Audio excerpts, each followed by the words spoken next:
Pelaku penyelundupan sabu diketahui seorang wanita berinisial IL. Sebanyak 15 paket sabu disita dari wanita tersebut yang disembunyikan di dalam makanan.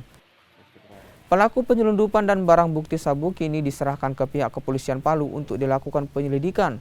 Petugas pun masih memeriksa asal dan tujuan barang haram tersebut. Jadi ibu-ibu satu orang membawa jenis narkoba tersebut di dalam nasi, Pak? Ya, modusnya di dalam nasi.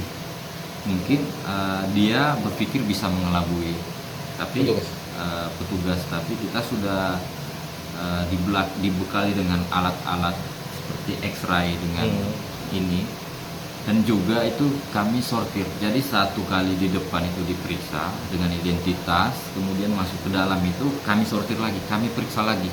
Penyidik dari Polres Palu masih mendalami kepada siapa dan untuk siapa barang tersebut. Yang jelas, apabila dia sudah memasuki area penitipan itu, bahwasanya itu sudah menjadi atensi kami dan akan kami geledah karena